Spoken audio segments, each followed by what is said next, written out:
Short steps, deep breaths, everything is alright. Chin up, I can't step into the spotlight. She said, I'm sad, somehow without any words. I just stood there, searching for an answer. When this world is no more, the moon is all we'll see. I'll ask you to fly away with me until the stars all fall down. They empty from the sky, but I don't mind if you're with me and everything's alright.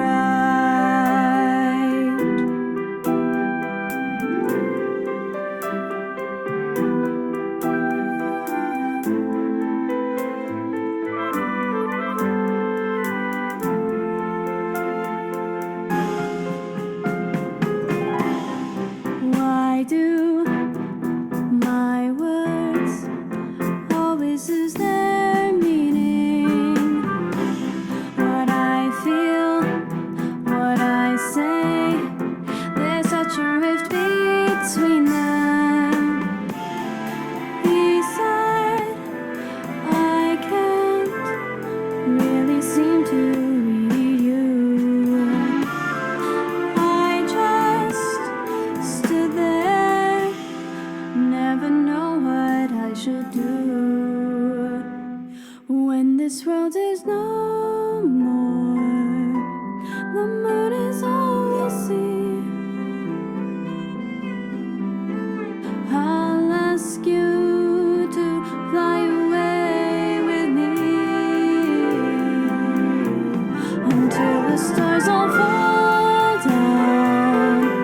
They empty from the sky, but I don't mind if you're with me when everything's alright.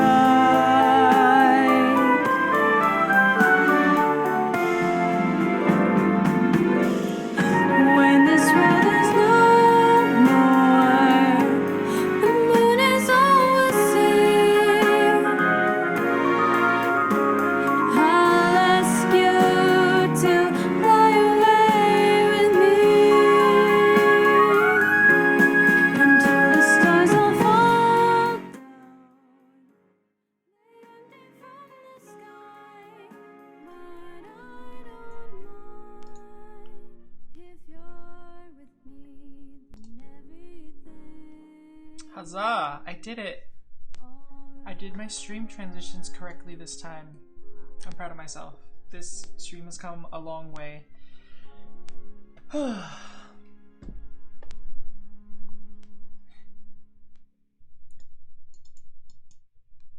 Alright, what story do I want to work on today?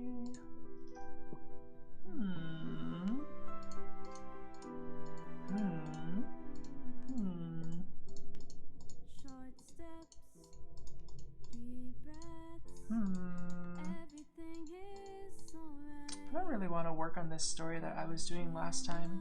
Also, put this off repeat. Step into the spotlight. I'm thinking I'm sad, somehow without any words. maybe some Where the Robins Sing. Stood there, Let's see, where did I leave off with that? searching for an Oh, when this I was working on the prequel. the moon is all Well, a lot of this is going to have to get tossed out because I have definitely made some major changes to this ever since I last worked on this. until the stars all fall down. Okay, cool. I can do some of this story today and use it as a show don't tell example.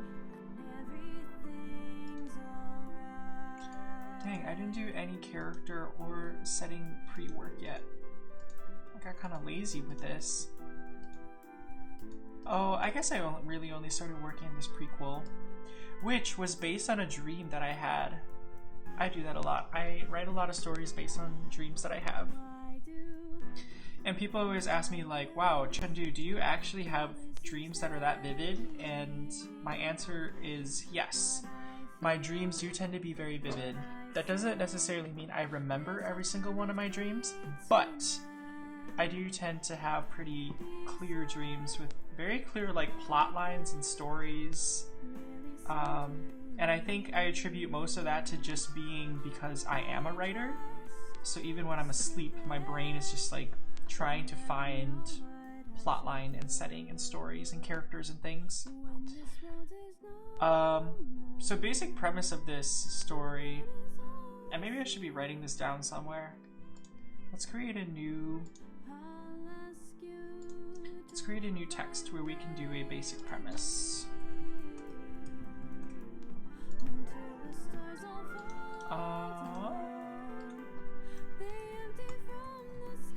We'll have a header up there.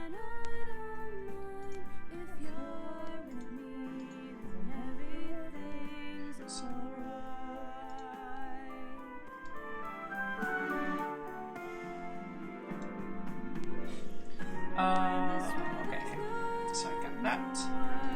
Basic summary. So, where are the robins? Oh, I don't want that open.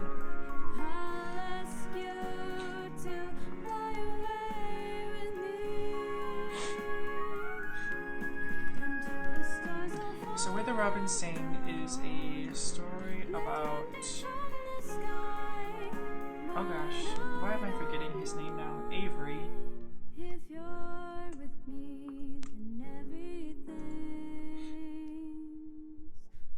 It's a story about Avery Robinson,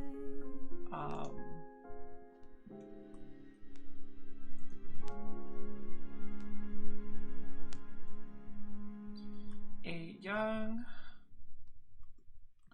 adult who has just finished school, has an excellent career lined up, but is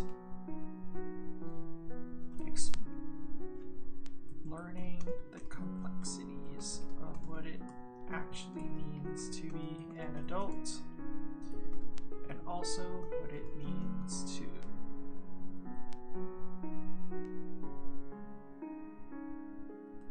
learn how different you actually are from your family. All of this is greatly by the fact that Avery was adopted into a white American family.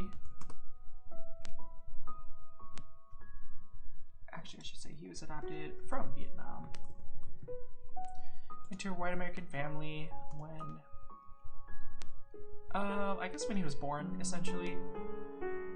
I'll just say before he can remember.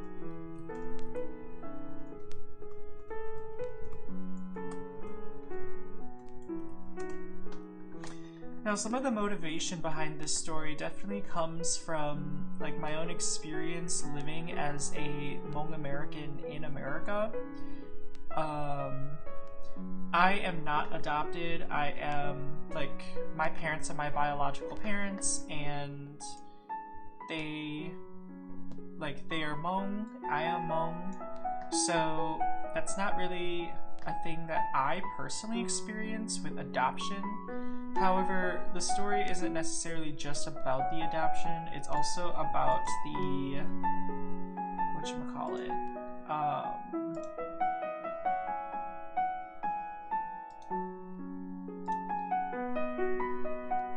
it's also about, like, I guess, kind of like this East versus West type thing that I think a lot of Asian people in America go through. And specifically, like that whole feeling of not feeling Asian enough or not feeling Hmong enough, but also at the same time not feeling American enough. Like you don't really get to live in one world or the other. You're just kind of stuck in this weird middle world that doesn't really make sense. And I think that's something that a lot of immigrants face. It's something that a lot of children of immigrants face. And not just in the Asian community, but in like various immigrant communities. So that's one of the big things that this story explores. In addition to that, it of course explores things like gender, sexuality, adulthood, because I started writing this story right when I got my first job at Middleton High School, and I feel like it was kind of my way of processing, like, how am I understanding the world as I become an emerging adult? Because I think most of us don't actually become real adults until we graduate from college, if college is a choice that we make. Some people choose not to go to college and they just join the workforce right away. And in some ways, I think that they emerge into adulthood a little bit faster than college students do. Because when you're in college, you're like, let's be completely honest here, you're not really an adult yet. You're not really an adult yet. Travel far, remember me. I'm gonna zoom in here so that way the Each text is a time little you bit bigger. hear a sad guitar, Oh, remember me. know that It's I'm just a sad with you song. the only way that I can be. Until you're in my arms again. So that's like a very basic summary of the story. If I were being a good writer, I would go through and do like character sketches. You see my character folder is just completely empty right now.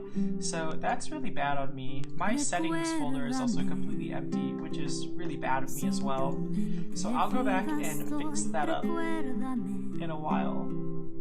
But I guess in terms of a show don't tell lesson, we can take a look at this prequel that I started working on. And so this prequel helps to set up some of the relationship that's going to happen between Avery and Avery's love interest, whose name is Matthew, I see.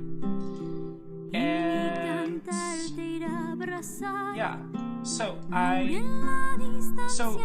basically when it comes to show don't tell, one of the biggest rules is that instead of just telling the reader exactly what's happening in a scene, you have to make your reader feel what's happening in that scene.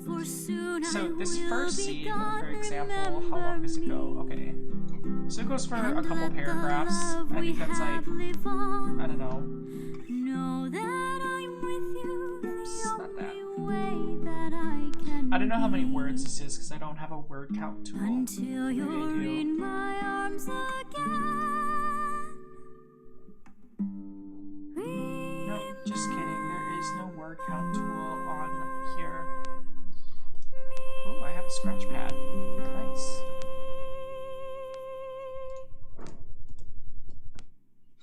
So if I have this like section of writing right here, and I haven't done a ton of work with this writing, I think I mostly just kind of like wrote it so that way I could write it. I don't think I put a ton of thought into it, but when I'm reading through this, I am seeing some key things pop up. Hold on. There should be a way that I can bring up like, maybe I should just use the scratch pad.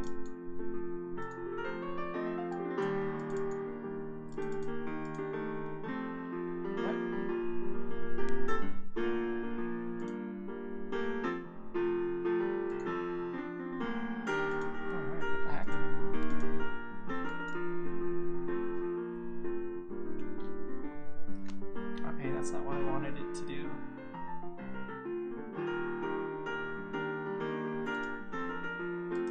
I just want there to be a...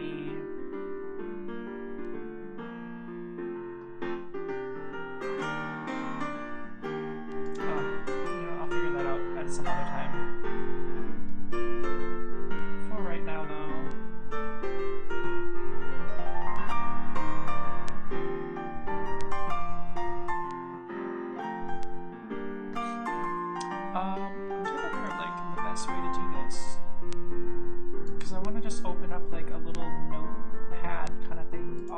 side here. Is Scratchpad the best way to do that?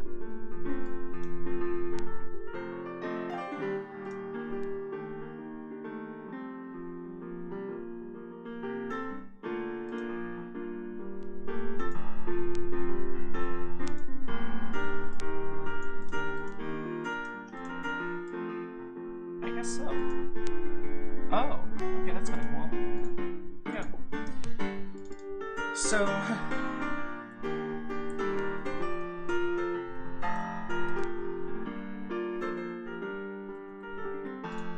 let's start with this show don't tell stuff. So in this scene that's happening right here, we have a, so in romance writing there is this thing called a meet cute. Meet cute.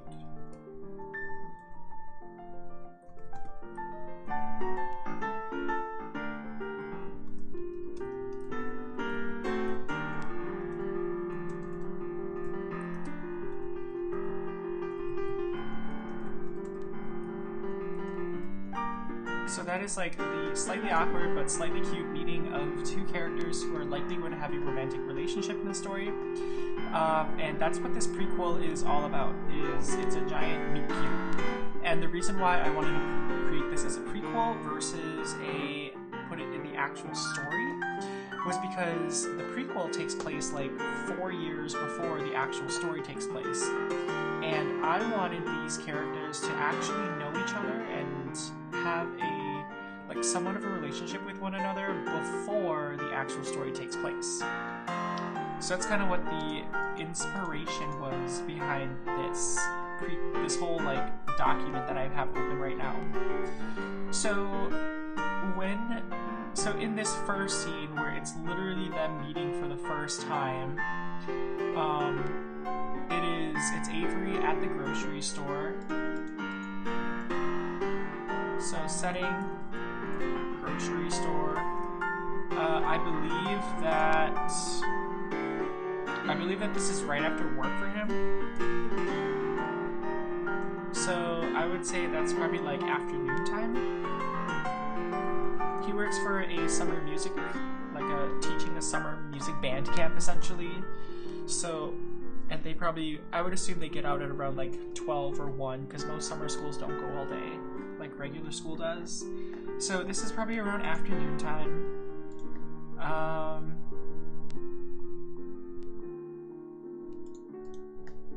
So that is the basic setting, and I can always go through and I can always flesh out this setting a lot more, but for right now I think I'm just going to keep it as is.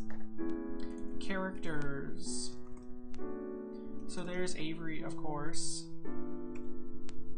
and there's also Matthew.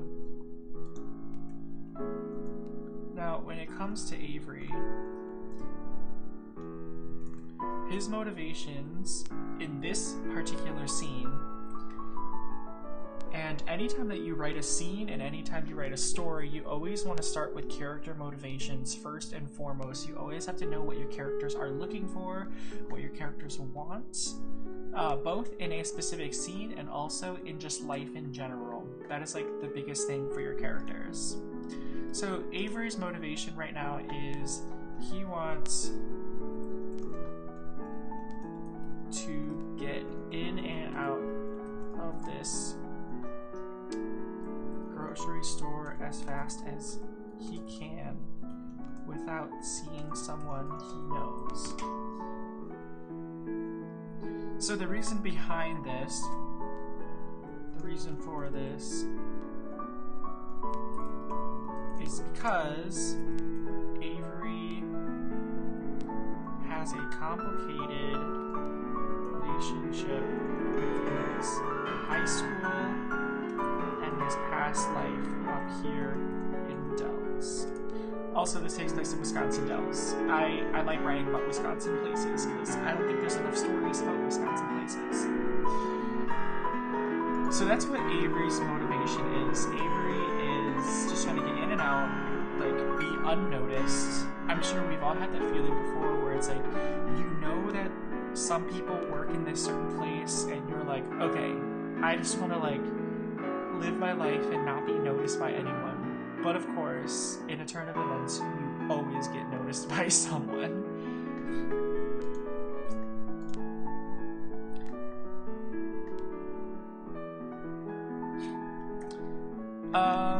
So Matthew, what is his motivation? Well, he's working, so he's probably just trying to get through the day.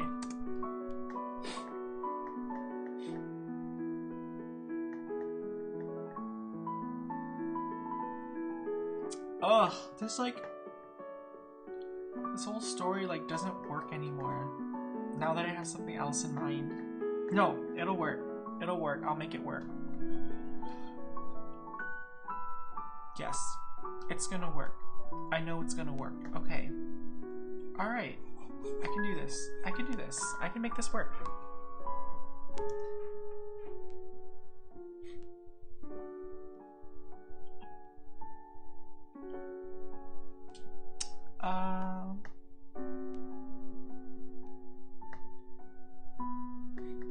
I'm actually going to...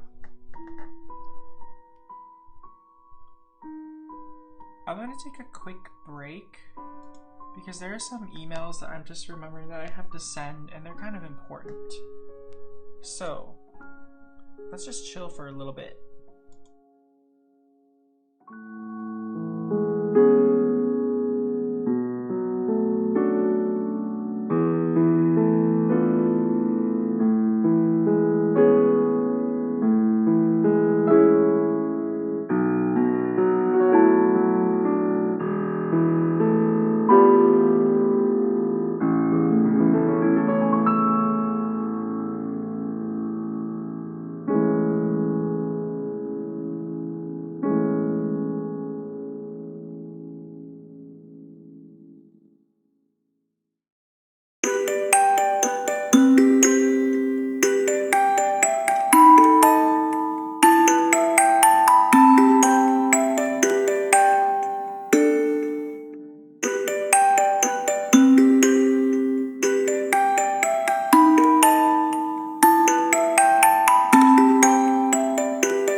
Like a dream,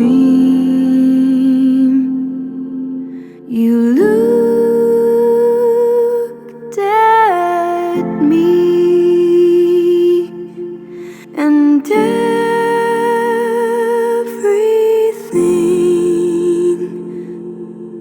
felt new.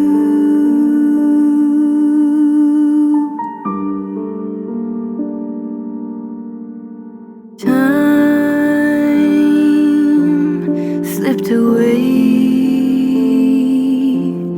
the past seemed to fade,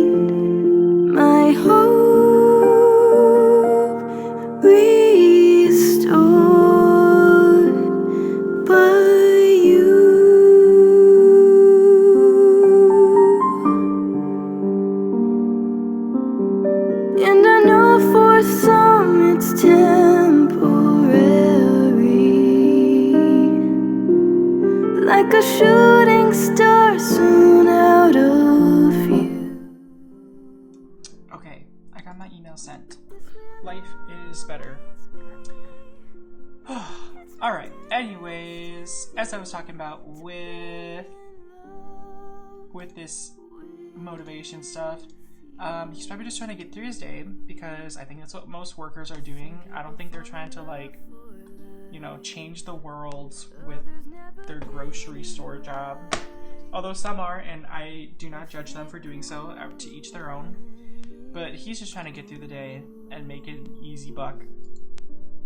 Other things I might have to start considering when I am trying to think of my show don't tell is I probably also have to think about, like, what are the emotions? How are people feeling? So in terms of feelings, Avery's probably a little bit tired.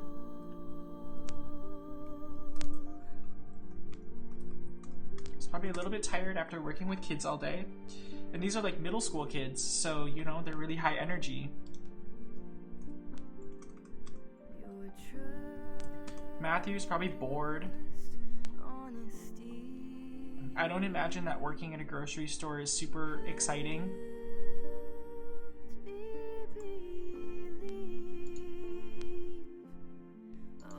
Oh.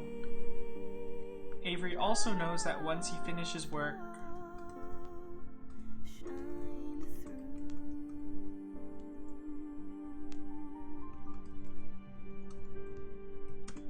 so his family owns a kind of like a resort slash country club type place up in the Dells.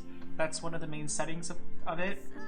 And so he knows that once, even though he gets off of work, he knows that he's still going to basically go home and do more work, which probably isn't the most exciting thing either. Yeah. So he's not super excited about that. For Matthew, he's bored, and he also will be going to work in a little bit.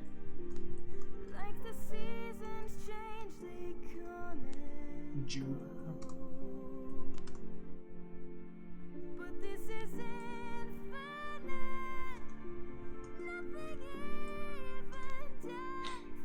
So Matthew, one of his side jobs is he is a yacht driver at the country club.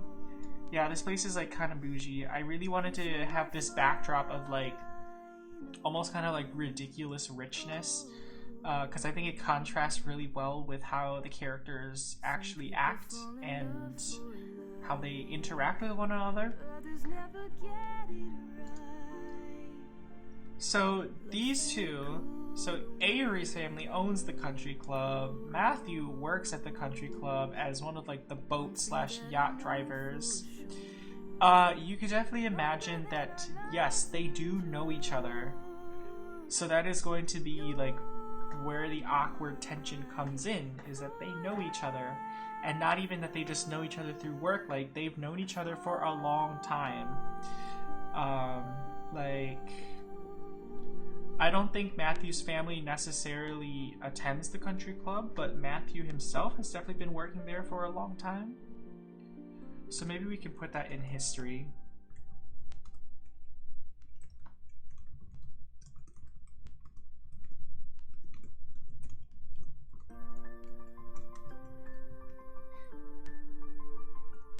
He started as maybe I don't know, like a busboy or something, and eventually became a yacht driver.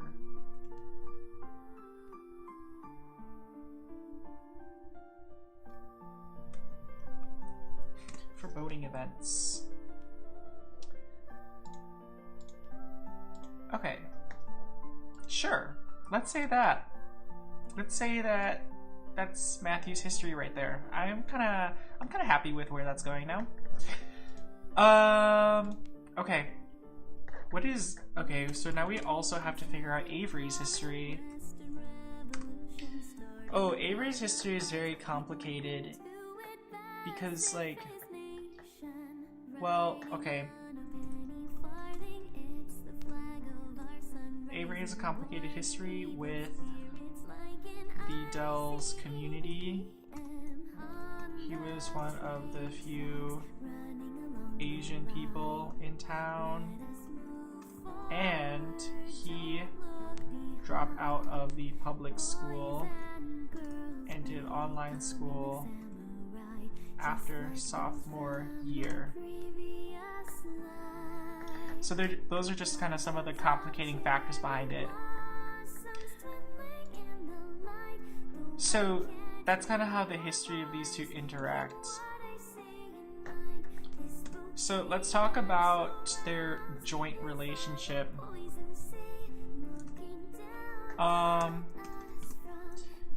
So Matthew is good friends with Avery's older brother, Ryan.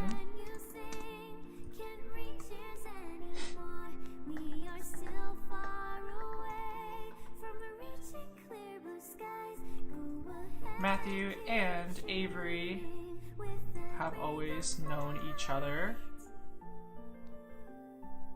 basically forever.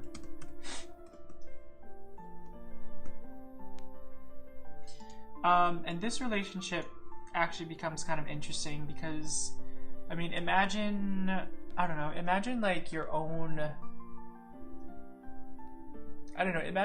like if you have a sibling, imagine like your older siblings and how you basically see a lot of your older siblings' friends as your own siblings.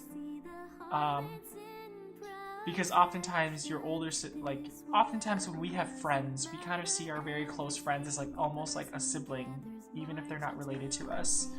So by proxy then, a lot of older siblings' friends tend to feel like older siblings to the younger siblings. So that's kind of what the precedent that has been set up here.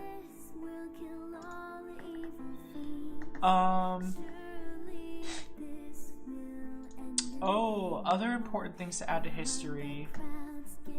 So Avery dropped out of public school because of homophobia. So that's actually a really big sticking point of why he dropped out of school.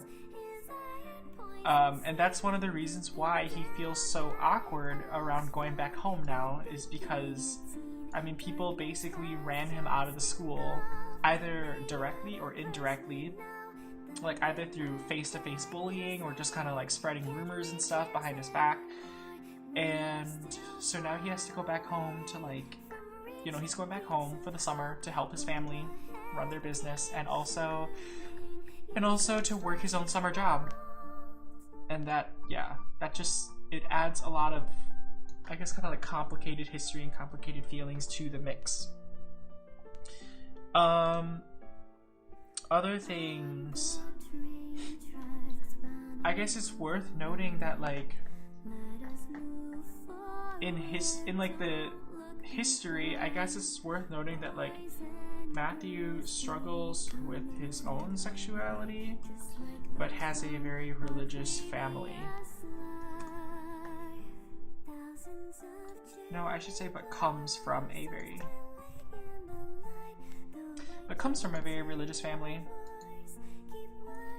And again, this is kind of like one of those things that I like to write about, that intersectionality between sexuality, gender, religion, etc., just because I think that's a very like fascinating identity complex that a lot of people go through. Okay, so their joint relationship. I guess it would be worth noting that like Avery has had a crush on Matthew, but not like a crush as in like, I'm gonna keep a shrine of you in my closet and worship you every night and keep a balled up tissue that you threw away a month ago, like not that kind of crush, but I guess more so like a crush, like, you know, when you see someone and you're like, oh, that person's like really cute and they're really nice and I could see myself in a relationship with them, but also at the same time, I'm not going to necessarily go out of my way to pursue that relationship.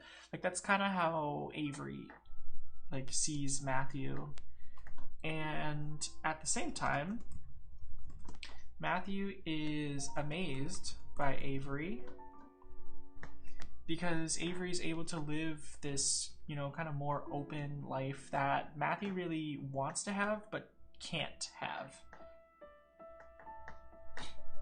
Okay, so those are all of the feelings that, so this is like, so you see, when it comes to a show don't tell, like there's a lot of work that actually comes into building a single scene. And so my work as the writer now, and your work as a writer as well, is to actually capture all of these feelings, all of this history, all of this very complex everything. You have to capture all of this into your story without necessarily having a full paragraph explaining this history. Because if your story is just full paragraphs of you explaining things all the time, that's not going to be very engaging for anybody to read.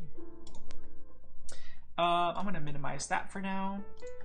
So, okay, so this first section right here that I wrote, let's go back and scene craft it for a little bit to work on our show don't tell. So I love that it starts with this, hey, because I mean, like, what do you say to someone who, like, you admire, but at the same time you don't want to associate with them because of religious reasons? Like, that's, and also remember, they've known each other for a very long time, so it's not like they, I don't know, it's not like they're strangers with one another. Hey, recognition flutters through my body, memories dripping down my body like hot molasses. Ooh, that's bad writing.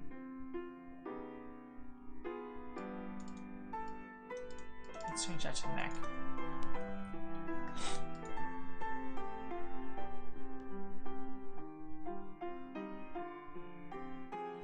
Oh, maybe I should put this in the past tense. I'm not sure yet. Anyways, I inch forward.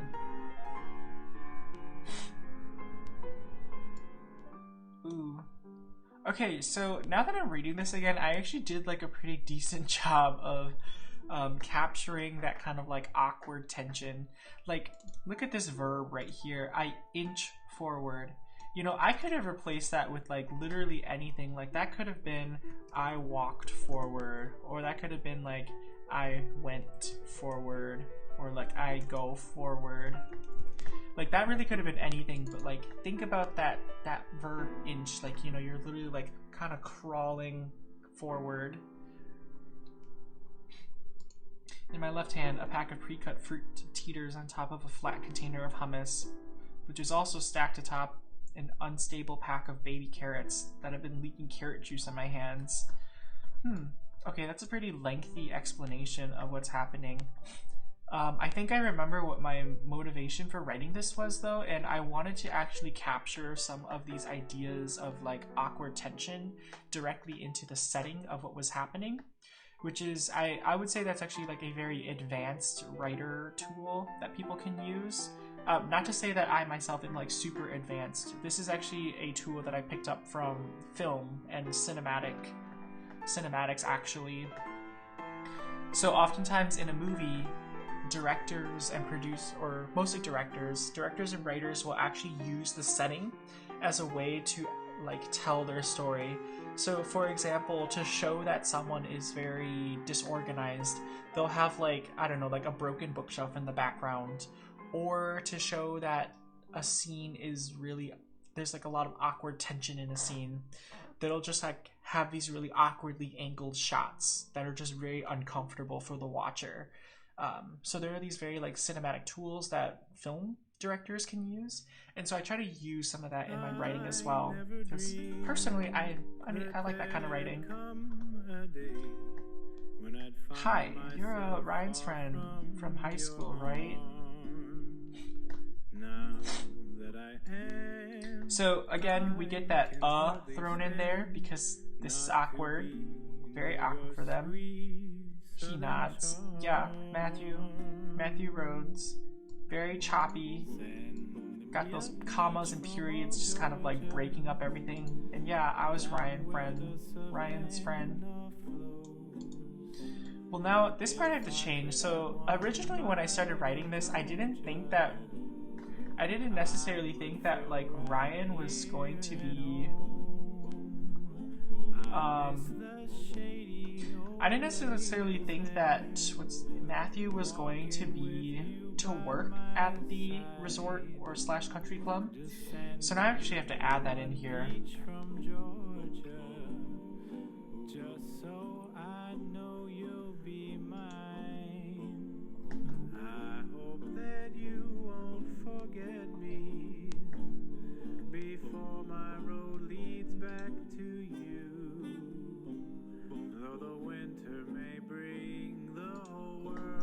I'm gonna add it, I think I might actually add it down here versus up here. Because I want them to have this very awkward like, oh hey, before I go into more of the background. Yeah, I say, though I haven't seen Ryan in over a year since he moved to California for work. He congratulated me on graduating high school and jumped on a plane right away, it seems. This is, okay. So this little scene this little like excerpt I have right here, this is definitely a lot more tell than it is show. However, you can use your tells to still show things. Like, for example, even though I'm just straight up saying that Ryan moved to California right after work, at the same time, this is showing some of Ryan's personality and some of Ryan's character, is that you can tell through this that he wasn't very attached to the Dells. He wasn't very attached to, like, you know, the lifestyle up here, and that he wanted to get out of it. And from this sentence right here, you also get some history and some context about Ryan and Avery's relationship, which later is shown to be, they have a very close, like, brotherly relationship. But basically, it almost you almost get this feeling that like Ryan was just waiting for Avery to get out of high school and go to college, and then Ryan like dipped out. So that's kind of what my inspiration was behind it. Oops, nope, not that. That's what my inspiration was behind that scene. Avery, right?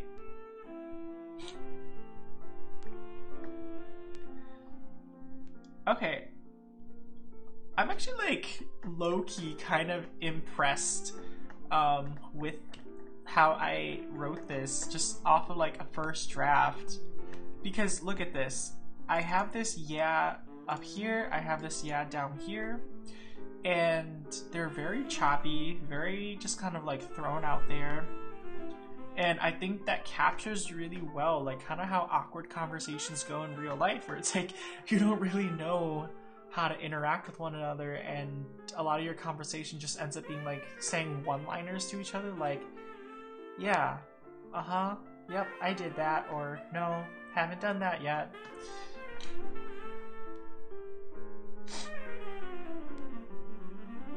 The eyes behind me pressure me forward towards the self-checkout scanner.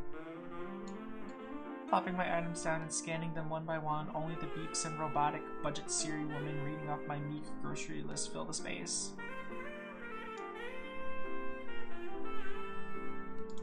I don't know if I want it to be, I think I want it to be fill the silence. Because there is silence between their conversation now. Swipe of my debit card draws an impatient person closer. Well, they're a customer.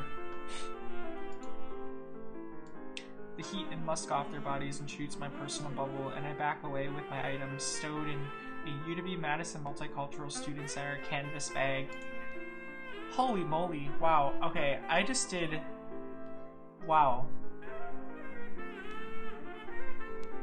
Alright, so this sentence right here is also actually a pretty good job of giving some backstory without having to give a ton of backstory.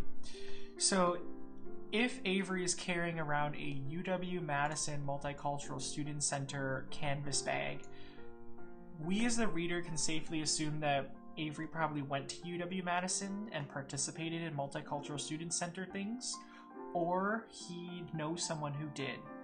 But I think most of us, like, I think most of us would assume that, okay, Avery probably went to that school and he probably participated at the Multicultural Student Center. So right here, I would say that this is a pretty good example, and give myself a little pat on the back for doing some really rich, no, I don't want to call it really rich, but doing some good, like, backstory through my expositions and through what's happening in the story currently. I throw back one fleeting glance to Ryan's friend, Matthew. Like a weird evolutionary instinct, my lips tighten into a Midwestern half smile while I'm still trying to shove my wallet back into my purse without creasing the edges of the library book I just checked out recently. I don't think I have to say recently. His back straightens, our eyes meet.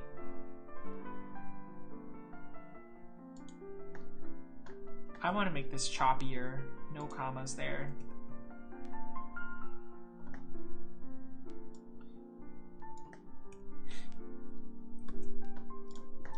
The bubblings of a thought, or maybe even just a feeling that hasn't made its way to his thoughts yet. What? I never finished this sentence. Oops.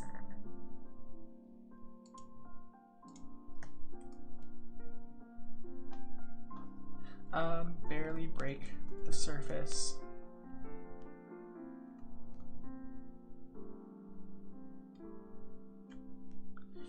What color eye do I want him to have? Let's say bronze. Is that a good color? We must consult the Googles.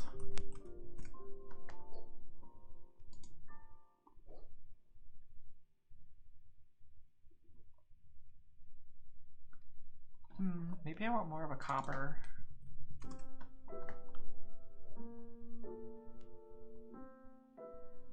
Ooh, that's kind of cool.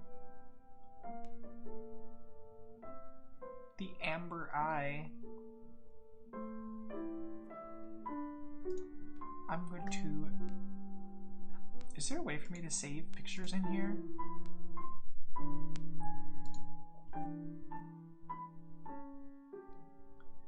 Let's create...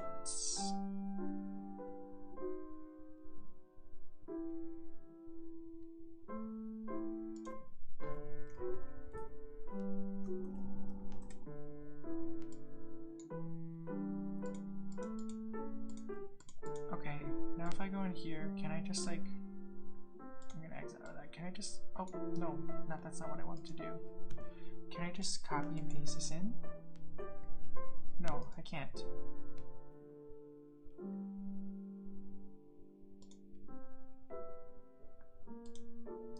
Oh, can I copy the link? Copy the image location. All right, let's try this. Web page.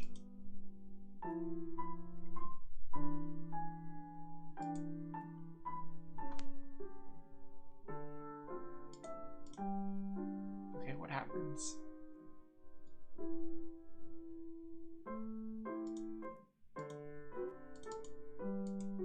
Okay, that's not what I want. Delete this. I just want to copy this image.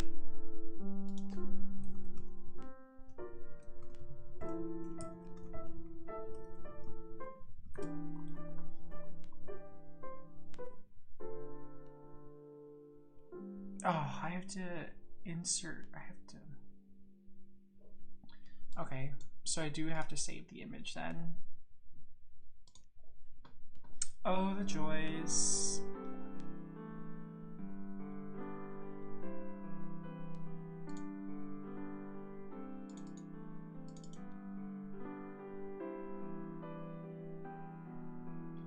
Where was that?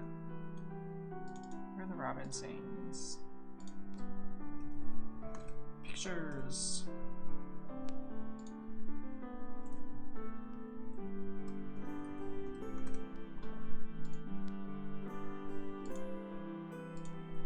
Alright, now we can insert this.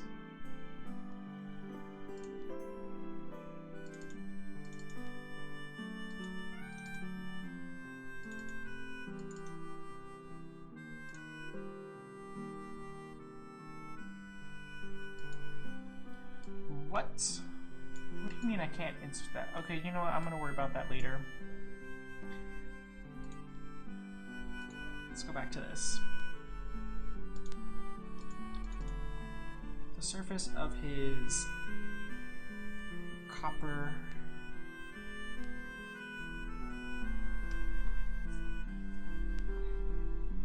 Now, eyes are obviously, anytime that you're writing a kind of a more emotional scene, eyes are obviously very important.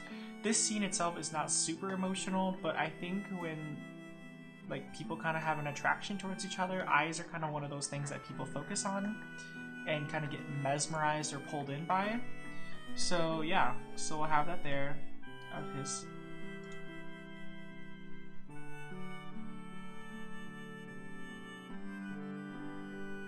But just as I'm about to stop for that bubbling feeling, Wajitsiri calls out, "Please wait for assistance." Followed by an exasperated sigh from a young woman with pin-straight blonde hair and a too orange spray tan.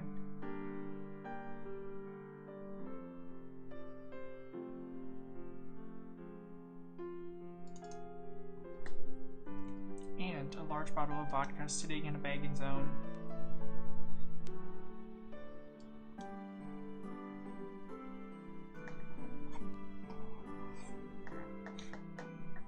So one of my favorite things about writing in the first person specifically is that you get so much characterization just from actually looking at how your narrator or your main character describes the world. So the fact that Avery talks about it in this way, where he's like, yep, pin straight blonde hair and a too orange spray tan, like I think that's something that a lot of people can relate to, of like, you know, seeing like that kind of like stereotypical like party girl vibe. It's like, you know, they're just here for a good time type of thing. And again, that's a stereotype. It's not every single girl out there, obviously.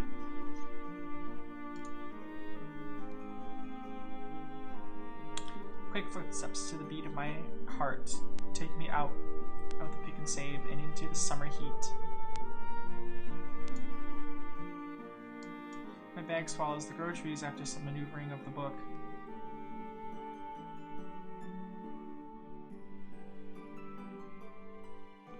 Okay. Wait, that doesn't make sense. So he has a canvas bag and a purse?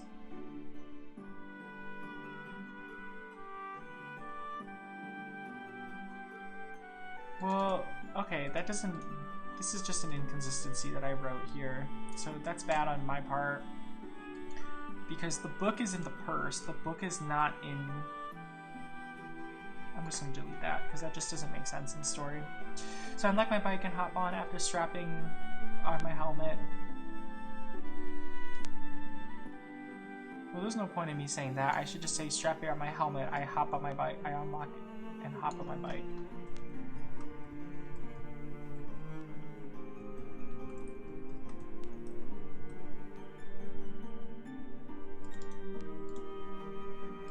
Just before slipping into the street, I glance back at the pick and save. These are exactly the kind of awkward interactions I was hoping to avoid. Why then, you may ask, did I decide to take a summer job back in my hometown in the middle of nowhere, Wisconsin?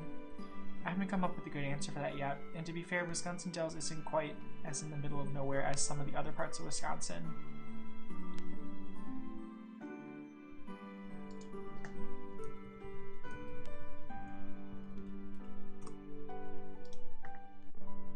The only difference here being we get more tourists because of the theme parks and resorts.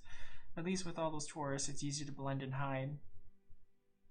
So this paragraph I've got right here, this is definitely a very, like, I just shook the entire table. This is definitely a very tell paragraph. A lot of exposition happened in this paragraph. And you know, that's okay sometimes. This is going to be one of those things that I'm actually going to highlight it because eventually I might come back to this and just delete the entire paragraph, as it might not be super important for like telling the story and getting across the feelings that I wanted to get. Oh, no, not that. How do I get my Control Shift 0? So again, if we take a look back at our quick notes that we took before we even started revising and writing this, this paragraph down here actually just kind of like word for word describes what I was trying to get across here.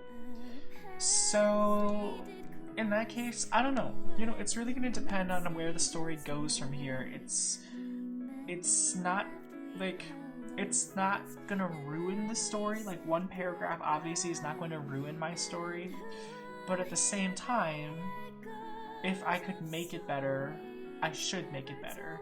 Like, that's kind of what the goal of writing is.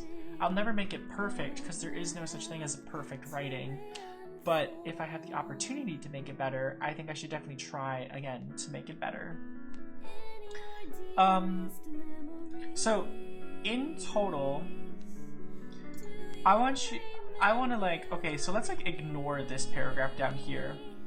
But like, if you were to read through this entire thing, at no point do I ever say the word nervous. At no point do I ever say the word anxious. At no point do I ever even mention, like,